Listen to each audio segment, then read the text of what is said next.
I'm going to talk about the art of storytelling and specifically writing. One of the best tools you can use to start writing a story or just working on a craft is to learn from others. And that's why they often say, I think Stephen King specifically said it, is you can't write unless you read and effectively absorb information. Read, read, read. Now, I agree to that to an extent. What I would say is I've done 6 books. It's obviously just one of them. I've done it without reading because I didn't want to be tainted by someone else's story, someone else's concepts. These were original. These are incredibly original. Um, these are more to do with self-help, healing, personal development, a spiritual transformation.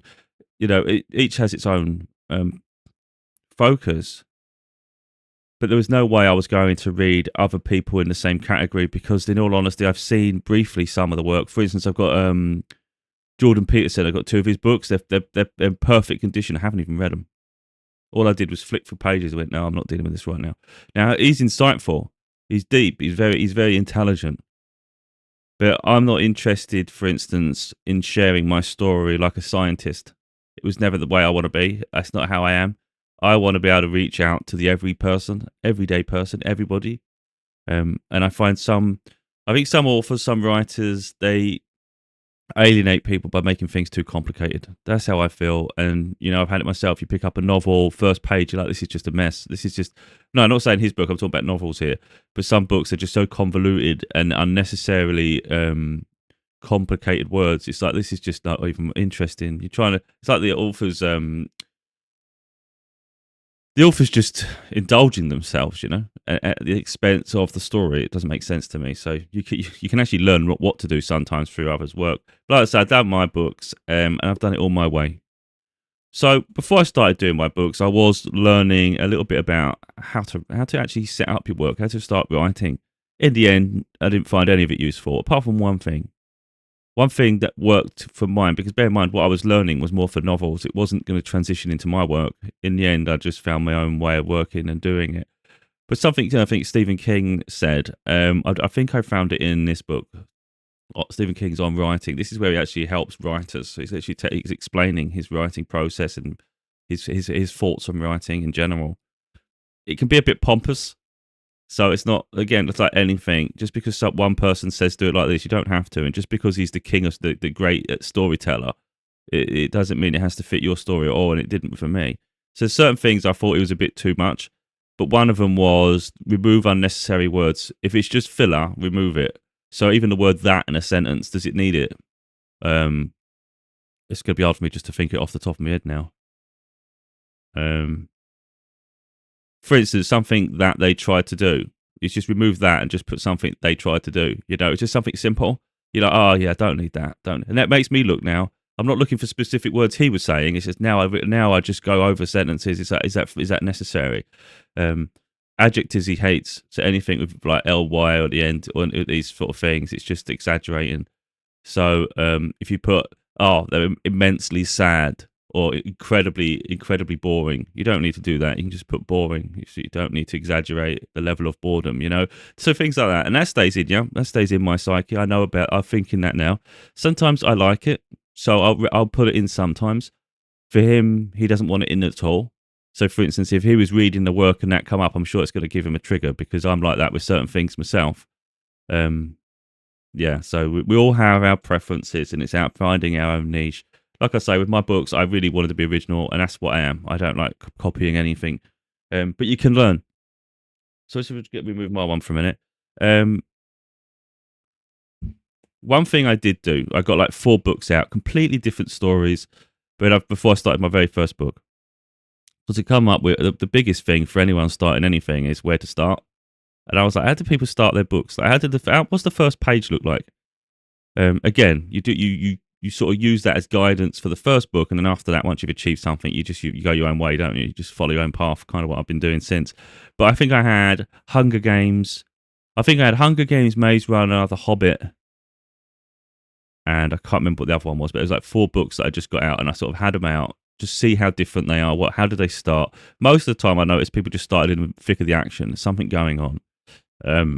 That's useful information.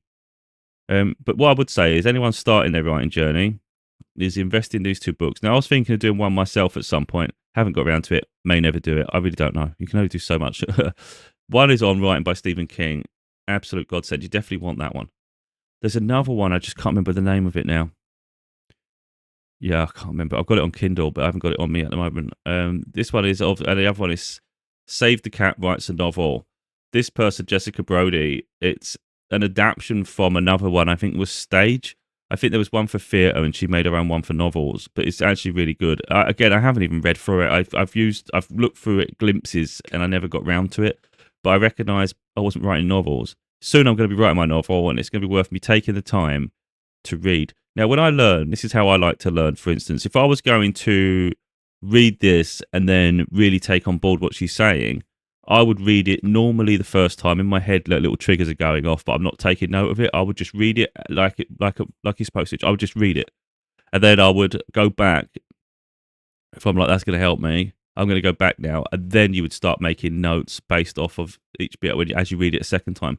But the first time, I'd rather just read things because you'll naturally just gain knowledge anyway, rather than stop, start. It's like let it flow. That's me personally. So before I go on to these, I thought I'd go on to these two in a minute. So we've got this one. I'm going to do books on mythology, for instance, in the future, in history. I've already jotted down some historical figures I want to write about, and I was doing it a bit last night, and I was getting a bit. And that's what reading does. It inspires you to get back to being creative, you know. So I've been reading Neil Gaiman's Norse mythology. I expect to have this finished by the end of the week. And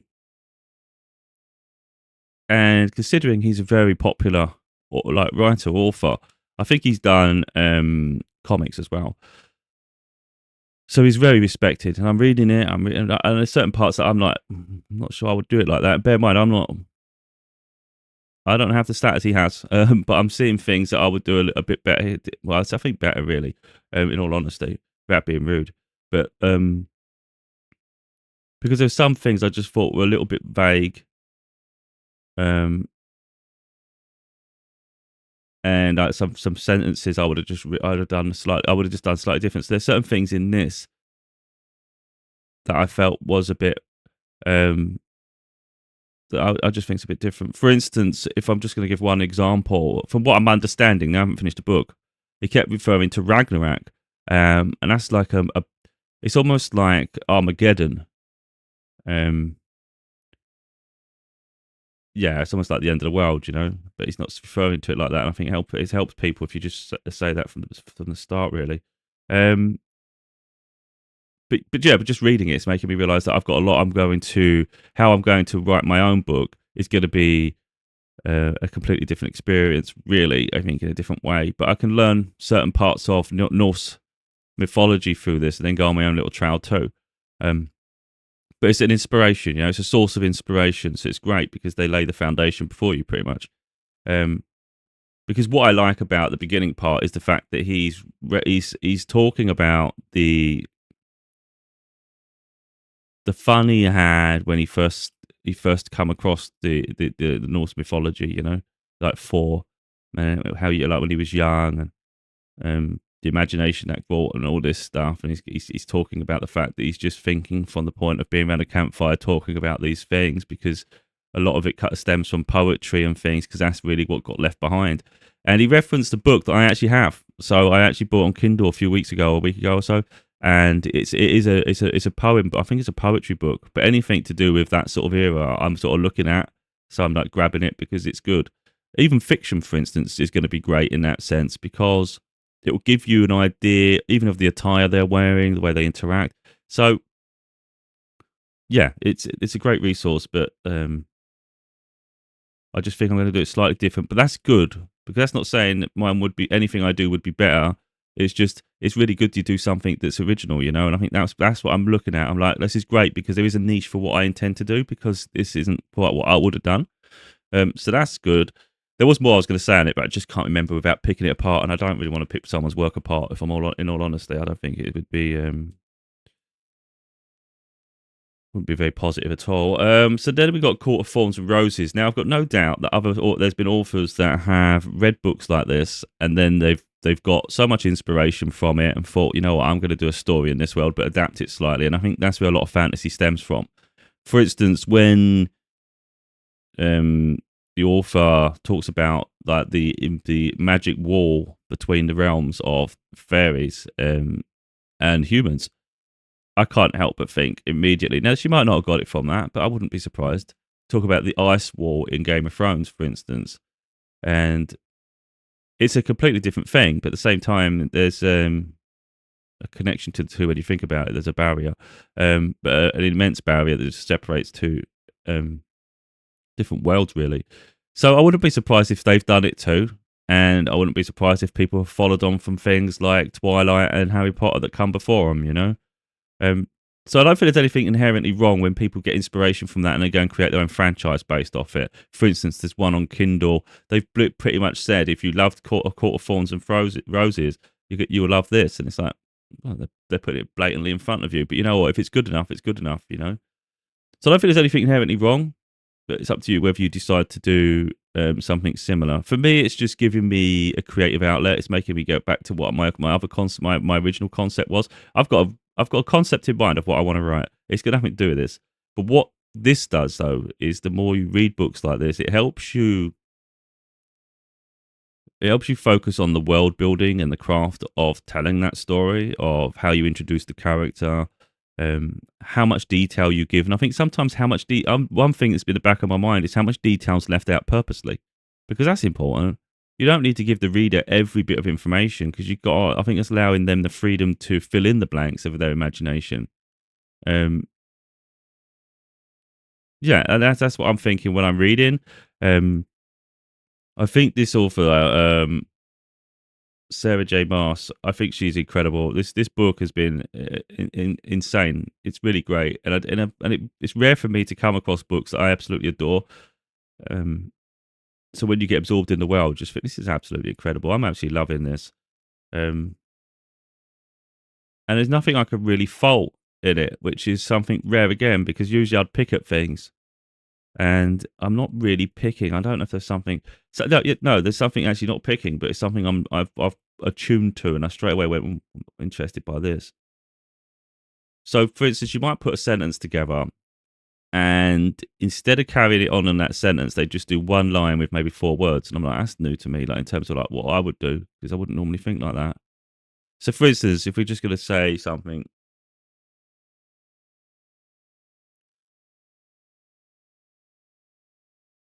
Let's say, like for instance, you say, "It's not." I don't think it wasn't a white. It wasn't a. They weren't sure whether they should do that. Like for instance, they weren't sure they should do that, and then it'd be a brand new line. It wasn't. It's like, oh yeah. Okay.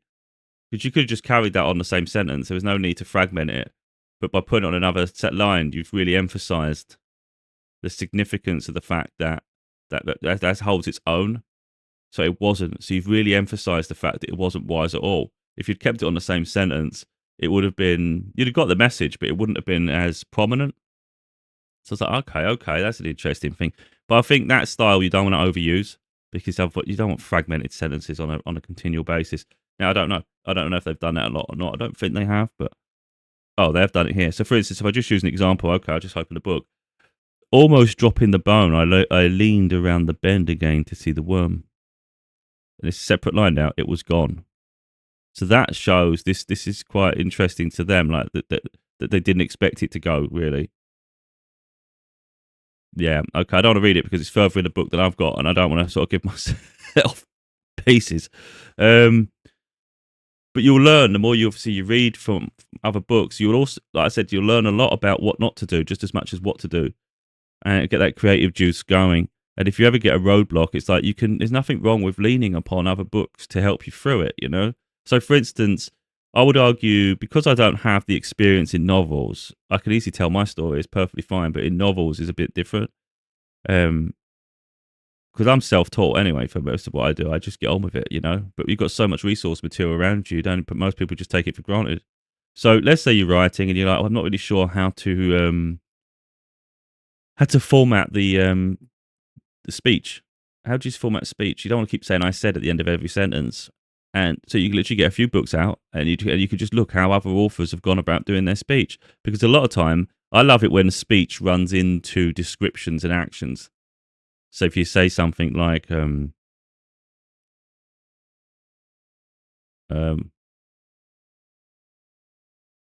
let's say you're yelling, but you're yelling for someone. Um, I don't know. Or you put just help me, but it's like a help. It's a plea for help. So you're like, help me. Like, so I don't know. You just I'm trying to think off the top of my head. You just put it help me, but then you're describing the situation that's unfolding. You might even say I yelled because you might have to. I screamed help or something. You have to fit it in some way, but then you would also talk about the fact the action you're going through at that period. So maybe as I rolled and fell down the embankment, the claws kept attacking at me, and then maybe you put in italics the thoughts that are going through your mind. You know, this could be my last breath or something. I don't know, but you like, you know what I mean? You're playing off of the speech, which I like that, because otherwise you could just end up with this something that looks almost like a script where it's just words, speech, speech, speech, speech, speech, but it has to be split somehow. And I do love the actions blend into it, and that's something to learn through others that have gone before. You know. So effectively, something you create may be part of very like it could be influenced by just so many other authors before you. You know, it's not just one. It's not like you just stood there and sat there and focused on one book. Of course, you could, but then you risk plagiarism, really. But I think if you've got multiples, you just really just you're learning about the craft. You know, and I think that's really cool. Um, but there's so much more to that. You've got the world building. So how do you describe the environment, the inhabitants? How far do you go with it? And of course, it's important to figure out your characters. So somehow find a way to remember who has what personality, what their link is to this, where they feature in the stories. It's going to be that's the art within itself. I think is remembering all that because as you write, you can get carried away really. Um, but I'm just trying to think here because off the top of my head, it was the main things for me to learn was speech in the past. Um, But one thing I'm really loving when I read books, especially this one, is the emotional connection to the character. Like you really feel it, and I think because they've emphasized a few times specific things by re-emphasizing it, you gain a deep connection to whatever that is that character's connected to. The other thing to really decide, and it's a hard thing, I don't think it's not that easy at all. And readers will have their preference, but you can't. You can, but I think writing to an audience isn't always going to be the best thing. I think you've got to write your style, otherwise you'll end up going off track. You've got to figure out what it is you want. And that is whether you tell in the first person or the third person. And then there's like an area in between where you've got narration over the top of, let's say you was doing first person, but you had a narration at the same time. It's kind of like, it gets a bit weird because it's almost like a cheat sheet. Because if you do first person, for instance, you're going to make it very intimate for the character. So you are the character, which in essence means you only know what you know. If other characters are off cutting wood or having any other experiences, you wouldn't know about that unless you get hearsay or someone tells you directly, you know? Um, so in essence, more of the story gets missed, but it's more intimate. The only trouble, and another trouble with that is you get an awful lot of me and I in the writing, and that gets really tedious when you start noticing it. Me. There was a book that did me head in early on. It was the first book. So you've got to be careful with things like that. On the other side, if you do the third person, it can get a bit you lack that personable thing. It doesn't feel as intense. It doesn't feel like you're the character. You know, there's more of a third. It's a third person aspect. You're just looking at it from a wider view, which doesn't always work. See, but the great thing is you can start writing in one way, and then you might think this isn't really how I want it. I want to change it. So you can adapt a book into whatever avenue you want. I can't remember how I was doing mine now. I think I was doing mine when I was playing with an idea. I think I was doing third person. because I just found the first person was too limiting. But again, you'll find that for other books. Are they playing it from the character, or are they doing it elsewhere? Because I think, for instance, like Twilight, you are Bella. I think in this one we are the character actually. I think you are, and that's. But if you look at it, you think, wait a minute, there's a common theme here. Some of the best books, you're the character. I think personally, I think it's going to come down to. It just comes down to the story. How many characters are involved? How big is the story? How grand is it? Because the reality is, you could also have a situation where certain chapters are certain characters, so it could split off. There may be a couple of protagonists that end up coming together, or they meet somehow. So in your story, you're playing this character, and then it splits off to another part where you go. There's so many concepts. The reality is, as the author, it's your playground. It's your playground. You can create it however you want to create it. And it doesn't matter if someone's done something before you, because there's always room for originality. There's always room for someone new to come along and break the mold, you know?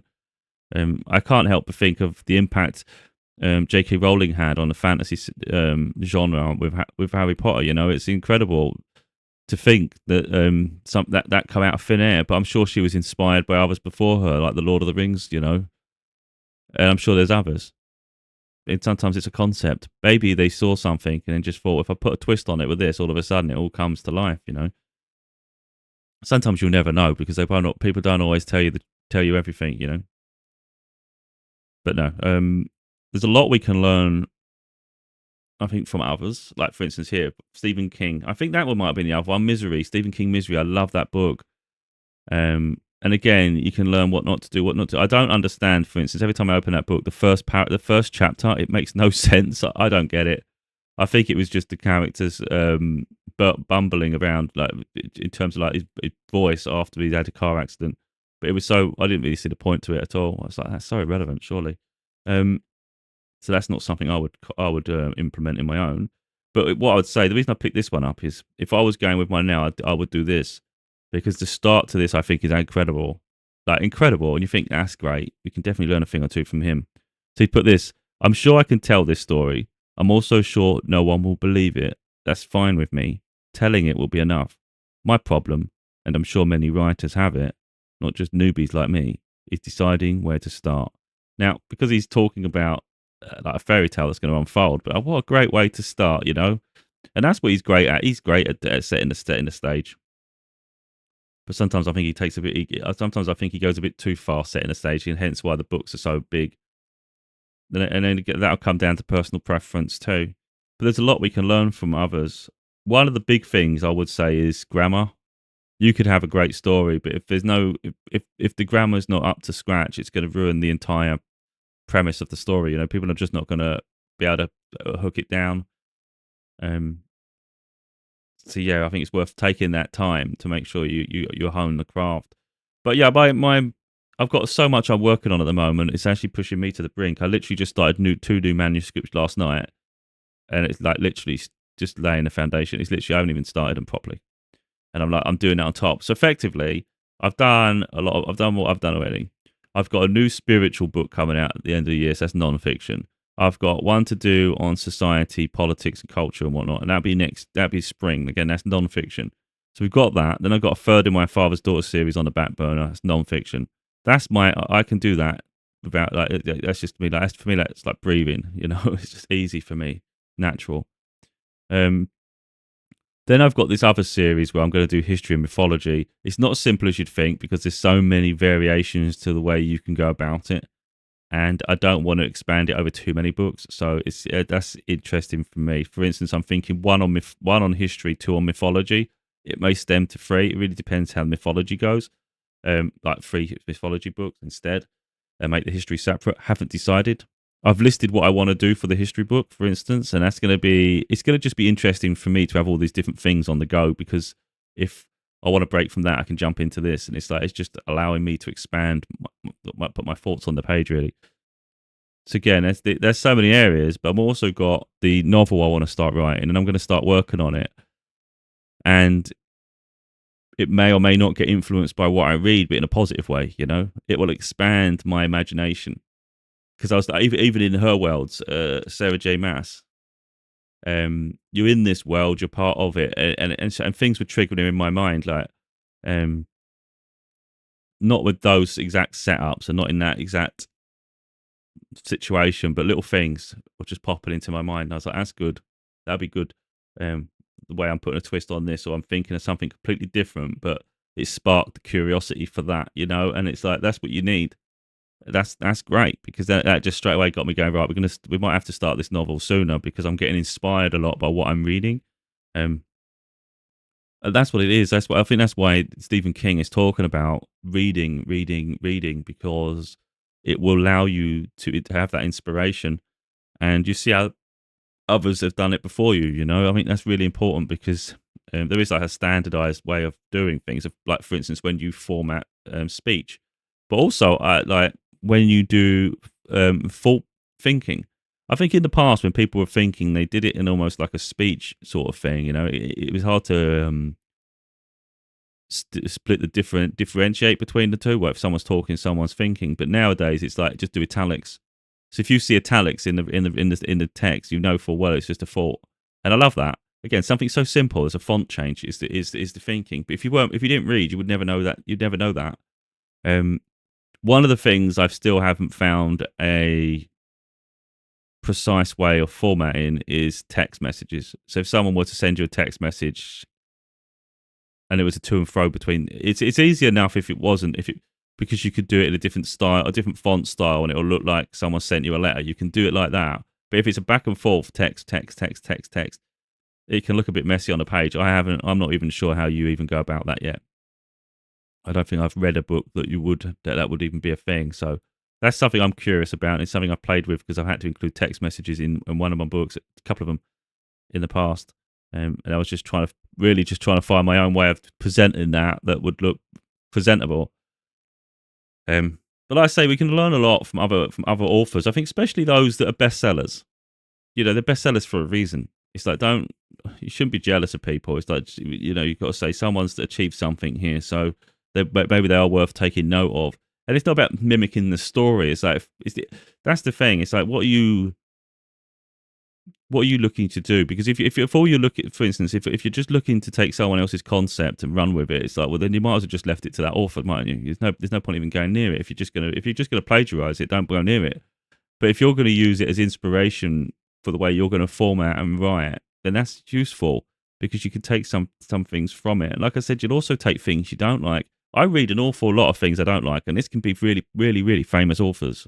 I don't like the way they've done that. Like I said, there was someone, I don't want to say the name, but like I said, they were so overindulgent in the way they were writing. I was like, that's giving me a headache. I'm intelligent, I understand the words, but there was just no need for it. I was like, that's just ridiculous. You're just alienating an incredible amount of people, and I don't know why you would even want to do that. Yeah, there's just to each their own. But that's the one thing I would say is read, but read with an open mind. So don't sort of dismiss everything, but at the same time, don't absorb everything. So it's like find a balance between what it is you're actually seeking. Also, I think if you're learning something, it's worth reading something through and then read it again as though you're now taking note of it. Because I think that's far more better. For instance, I know when I studied my course for Cleopatra, it was to do with English language and literature. It's only for a week, and then something else, and I got fed up because I just wanted to focus on Cleopatra. Now, innately, without going over the reference material, for instance, because I just read it, I was actually making notes at the time, so maybe it was a little bit different.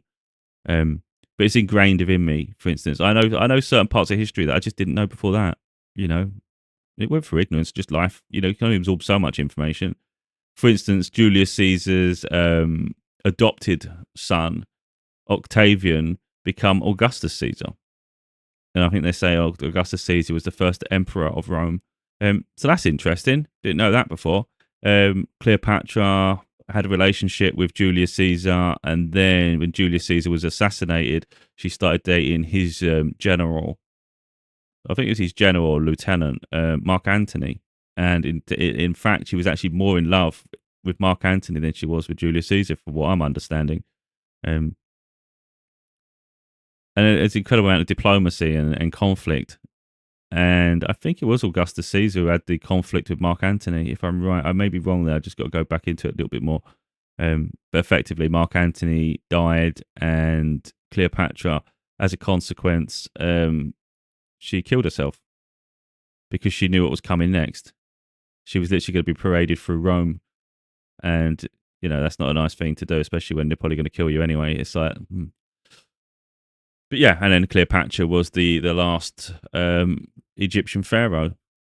So because obviously the Romans at that point were literally conquering Europe, and I think they were going towards the Middle East. I'm not sure if they went that far, but anyway, they went through to Egypt anyway, and they were conquering there too. So they had a huge influence, the Romans, and that's really interesting, isn't it? So you got an Egyptian pharaoh queen who actually has Greek heritage.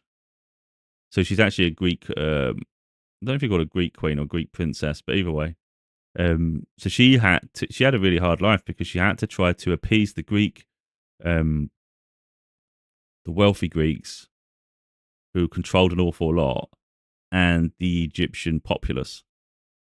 So she had to find a balance between the two, of having exuding royalty but being relatable to the Egyptians, and effectively having respect for Egyptian culture, including their gods, even though it's a completely different culture to Western Europe or European culture. So there's so much you can learn, and it's like I was learning so much about Cleopatra. It was like breathtaking. I was really enjoying it. And you can learn that just, of course, by just reading. And then, if you need to take note and you need to know specific facts, you can then go back, and it'll be more in your back of your mind, because you'll remember certain things that are happening, and you'll naturally gravitate when you see it. Go, yeah, that's the part I needed. So that's what you can do. But again, like I say, if you just ever starting something, you just start with the first page. Like if we do a Court of Thorns and Roses, just the first chapter. She started that with just one sentence, which was, and then goes into other paragraphs, and then actually she did the thing I said, where she did the one, like maybe just 2 words was a sentence. So I'll explain it as it goes. This is one sentence. The forest had become a labyrinth of snow and ice. So she's making that a point, but making it one sentence, she's really emphasizing the fact that the snow and ice is really important to this set piece and the labyrinth. So it's like a maze. So effectively, it's just snow and ice just scattering the forest, making it difficult to traverse, really, and complicated to know your route. Maybe normally it's not like that. So I'd been monitoring the parameters of the thicket for an hour. My vantage point in the crook of a tree branch had turned useless. I did that wrong because she said and I sometimes do that. I remove words because I think it's better. I'd been monitoring the parameters of the thicket for an hour, and my vantage point in the crook of a tree branch had turned useless. Now I removed and. I think it sounds better. I know it's so small, but it makes a difference throughout the book. I'd been monitoring the parameters of the thicket for an hour. My vantage point in the crook of a tree branch had turned useless. I think it's better. The gusting wind blew thick flurries to sweep away my tracks, but buried along with them any signs of potential quarry. Yeah, that's good. Hunger had brought me farther from home than I usually risked, but winter was the hard time. The animals had poured in, going deeper into the woods than I could follow, leaving me to pick off stragglers one by one, praying they'd last until spring. So, you know what I mean? I can pick apart some people's work, not intentionally, and I don't do it to be rude. With her, I'm like, this is great. You know what I mean? Normally, I'd go, well, I'll change that a little bit. And I was like, she did everything I would have done. So anyway, this is where she's put the 2 words are they hadn't. That's a sentence. So she's put this, for instance, so we're leading up to it. The animals had pulled in, going deeper into the woods than I could follow, leaving me to pick off stragglers one by one, praying they'd last until spring. They hadn't. So effectively, she needed animals to hunt. So she's making the point that she needed animals, of course, to be around so she can hunt them. And then it's like, but by her saying they hadn't, it emphasized the fact that she's really isolated and desperate. Pretty much, she's really desperate now because there's nothing to hunt, and just that line being on its own, them 2 words being on their own, emphasized it all. And it's like that's just great. I wiped my numb fingers over my eyes, brushing away the flakes clinging to my lashes. Here there was no telltale trees, stripped of bark to mark the deer's passing. They hadn't yet moved on. They would remain until the bark ran out, then travel north past the wolves' territory, perhaps into the fairylands of Prythian, where no mortals would dare go, not unless they had a death wish. So when you think about the first chapter of a book, I think she has done it incredible. She's drawn you in within the first page. The first page, you're recognizing this person's desperate.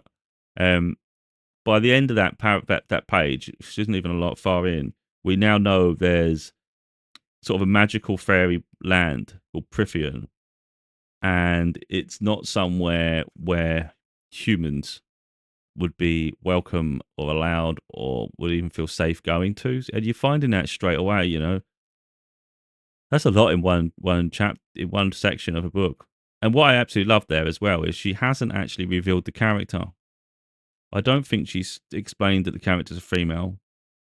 No, you wouldn't know that. You wouldn't know the character's female. You don't know their age. You don't know their physical attributes. You don't know anything. Now, I'm not saying it won't be soon, but it'll be a slow reveal. It'll be revealed over time. So she's laying the framework really to show you the world and the harshness of it, and that's what draws you in. But I say some, they reveal too much too early, and they throw it all at you without removing suspense. And again, that's interesting because you might prefer their way or her way, and it's by reading that you can decide for yourself. I like that, and I love that. I love how she set this up. You've got her talking like this, where she's in the thick of it. So she's in the thick of something where she's desperate for food, so she needs to hunt. She's also in a situation where she's explaining how the world is a bit divisive. You know, you've got one side. Obviously, there's a section here that has elemental powers, and you've got another side that's just mere mortals. So there's a weakness within that. So there's a divide in their world, which is great. But then if we pick up Stephen King's book, for instance, he's just starting to tell immediately that this is part of a fairy tale. I'm sure I can tell this story. I'm also sure no one will believe it. That's fine with me. Telling it will be enough. My problem, and I'm sure many writers have it, not just newbies like me, is deciding where to start. Completely different, but both powerful set piece starters. Like I say, I've already got mine already playing out in my head of how I want to start it. It's the real problem with me at the minute is my story sort of changing. So I had a concept in mind which was going to be great, and now it's leaning all over the place. And it's like I've got to be careful because I don't want to stray from what I wanted to write in the first place. But I'm not worried about how to start it because, to be honest, you play with it and you can adapt it. You can change it. You don't have to, just because you start writing a book one way doesn't mean you stay writing that way. You know, you can go back and edit. Neil Gaiman. It's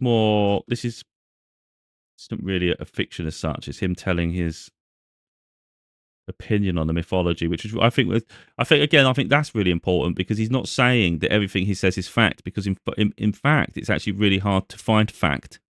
It all comes from myth, comes from legend, and it's where you get your resource from. But it's really important overall that you take multiples piece of content to learn about it, really, and gain knowledge, and then put your interpretation of it. And that's what I like. Is he sort of explains it roughly like that to an extent.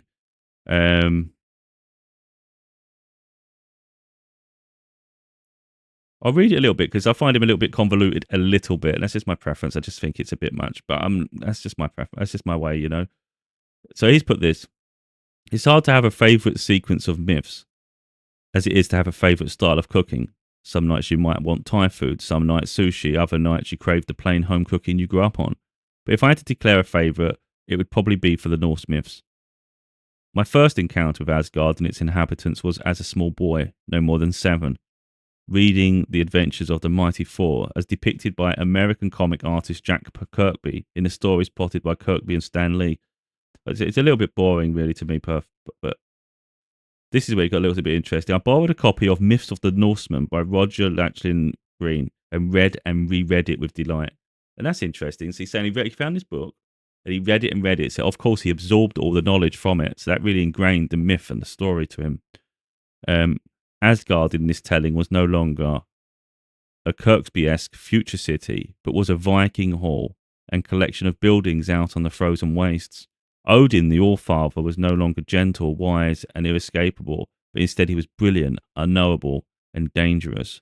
Thor was just as strong as the mighty Thor in the comics, his hammer as powerful, but he was, well, honestly, not the brightest of the gods. And Loki was not evil, although he was certainly not a force for good.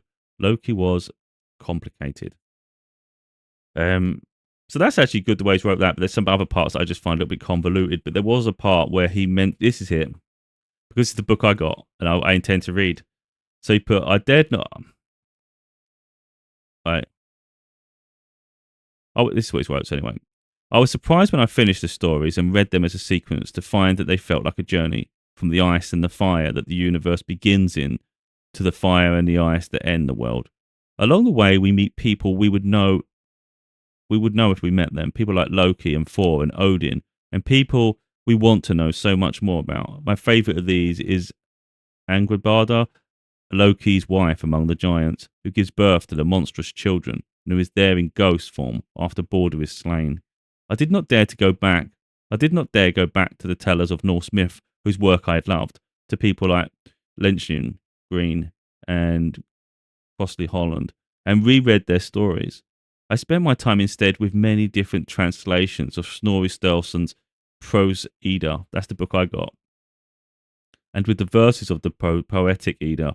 One of them is what I got. Words from 900 years ago and before. Picking and choosing what tales I wanted to retell and how I wanted to tell them. Blending versions of myths from the prose and from the poems. That's that part. I'll read the section. The important part there is you're going to learn a lot of, for instance, Norse mythology, from my understanding, is going to come from the poems, because the poems are what's the test of time, really. And poems, of course, are open to interpretation. For instance, I think he was talking about Freya. They may talk about that because of Christianity and the way it overtook so much. He was mentioning somewhere that within the poems they may mention kings and queens, but they actually mean the gods. So that person they're actually referring to as a god, but it would never have been allowed in Christianity, for instance, because it would have been competing against Christianity. So there was that interesting part. And then when he said about something about Freya, I might have even been that Freya with the gold or something. The treasure, I can't remember. There's a certain twist on it. I don't know if we'll get to that.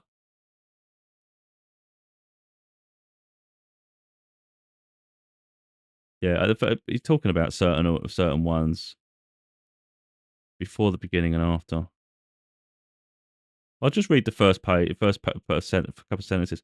Before the beginning, there was nothing: no earth, no heavens, no stars, no sky. Only the mist world, formless and shapeless, and the fire world always burning. To the north was Niflheim, the dark world. Here 11 poisonous rivers cut through the mist, each springing from the same well at the centre of it all. The roaring maelstrom called Vergamar. I'm never going to get it pronounced. Niflheim was colder than cold, and the murky mist that cloaked everything hung heavily. The skies were hidden by mist, and the ground was clouded by the chilly fog. So, the way he writes is good. I like it, but I just find it's a bit short. So, I just think go a little bit deeper. But I don't know how easy it's going to be to go deeper, because if you're only going to learn things from poems, for instance, he's probably got the same idea that I already had.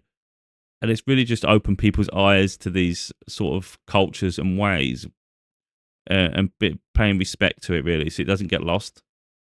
You know, you don't want things to get lost. You want it to be remembered and revered. So yeah, we'll have our own way of doing it, of course, and that's interesting to me, because I do recognise I have my own styles. If I didn't, I wouldn't bother. So, for instance, if I thought him, and I think Stephen Fry's done his as well, his mythology series. If I felt that I can't add something, then I wouldn't even bother. But I do feel that personally, I can do justice to myself too, and I have my own way of expressing. But like I say, they'll pave the path before us, and it helps give us inspiration. So you can of course be a wonder and be able to do everything yourself and never see anything else in the world, and you can just put it on a page. But there's going to be a lot of knowledge to be gained from seeing how others have paved the path before you. Especially if you're going to write fantasy, for instance. I think personally, if you're going to read if you're just going to read one fantasy series to help inspire you to create your own world and write, I would just say read Tolkien. Just read The Hobbit or Lord of the Rings. I think The Hobbit. If you read The Hobbit is one of my favorite books ever. So if you was to read that, there's no doubt you would be able to set the world how you envisage it. And I wouldn't be surprised, like I said, if others after them have read The Hobbit and things like that, and it helped them write their stories. But there's great works that have come after, and there's always room for new. You know, for instance, if we stopped at Lord of the Rings and then we stopped at Harry Potter, it'd be a bit sad, wouldn't it? Because after that, we had all these other ones that have come along, and there'll be more stuff that comes after. But we can certainly learn from others, and I think the more we read other people, the more we find maybe our own styles. You know, because you'll notice things you don't really see that you don't really want in your work, but you'll also notice things that could work well, and then you sort of find your own niche really. But it's going to come from literally looking at other people's work too. Because like I say, there's certain ways of formatting that I didn't even think to do. You know, I don't think personally, I don't think I would never have done that. That where I'm seeing that people are doing sentences with like 2 or 3 words. I'm like, what the hell is that's weird. But now I'm recognizing the strength within that. So that's something I might do, but I wouldn't overuse it, because I think then you lose the impact that you're trying to set. Hopefully it's been useful to people. I mean, I'm sure there's more I could talk about, but I haven't made notes. This is really just off the cusp, really, me talking. What I would say is actually with this one before we finish is Save the Cat Writes a Novel is really great, because what she does in this book is she makes a point that every story has a beginning, middle, end. There's always a bit where there's a pivot, there's a change. So, for instance, let's say you got the hapless hero, you got someone who's down and out. It's like their life isn't going well, but out of nowhere something happens, and then they become the hero. You know, it's that sort of thing. Rags to riches, whatever you want to call it. It's like if a story doesn't stay the same from the beginning to the end. Something happens that impacts something, and then the end is completely different. So she uses great examples. For instance, she does use the Hunger Games. She doesn't use the same. I don't think she uses the same books throughout as reference materials. She's got this, The Method of My Madness, Screenwriting Guide for Novelists, The Beginning, Creating the Story-Worthy Hero. You simply give them a problem, a flaw that needs fixing, a want or goal the hero is pursuing, a need or life lesson to be learned. Again, you use it as guidance. You don't have to follow everything to the T and say, I'm only going to write, because then you would never do anything you really want to do. So you have to be original. I love the fact she's referencing Misery. It's one of my favourite books. So Misery by Stephen King isn't about a guy stuck in the crazy lady's cabin in the mountains. That's just a really creepy premise. It's the A story. The book is about a writer who discovers how to write the best novel of his career, and how that novel and writing in general can save a life. The B story. That's an interesting premise. You know, that's taking a deeper thing. Here's the good news. There are not that many options to choose from. What's he talking about? Yeah. Oh, I was talking about a specific book here. But she's got this: forgiveness, self or of others. Love includes self-love, family love, romantic love. Acceptance of self, circumstances, reality. Faith in oneself, in others, in the world, in God. Fear, overcoming, conquering it, finding courage. There's a few others there. It's really good. And who is your hero? But I think what I'm thinking here is, with heroes, it's got to be someone you can really relate to, and you really feel invested in. I think that's so important. And again, that's what she's done so great in Court of Thorns and Roses. You know, it's made you really invested in the character.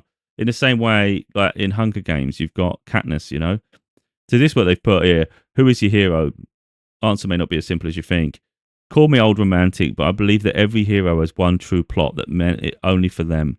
I also believe that every plot has their one true hero. Your job is to play matchmaker and figure out which hero goes with which plot.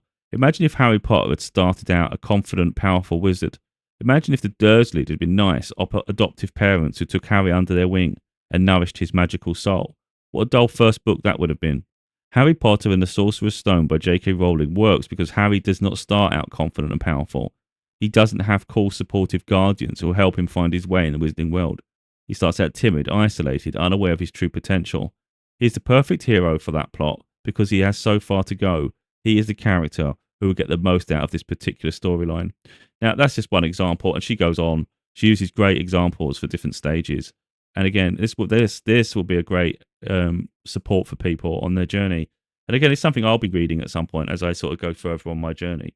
I feel I have sort of a basic knowledge, and I feel I could write a novel without any guidance. I could just get on and do it. But the point is, you want to elevate it. You want to make it as good as you can, and it's that knowledge you gain will literally stay ingrained within you. So you'll be able to adapt to things a lot more easily because you already have that knowledge that you've built from those. So it's worth taking the time to perfect a craft. Not be egotistical, because that's the thing. That could be your crux. If we think we're perfect at everything and we're not prepared to learn, then that could be our downfall, because you could have elevated your work. Just like I said, people need to make sure they're editing their work and they get their grammar good, get grammar as good as you can, because a mess is not going to be of interest to people. Yeah. Anyway, the art of storytelling is beautiful. It's magical, and it'll be it's a head scratcher too, because there'll be times when you have low days, the writer's block. It'd be frustrating. You feel like your story's going nowhere, but then you just pivot it, just change it a little bit. Even just focus on a different character for a moment. There's all these little things, but effectively, it's your world to create. So create it.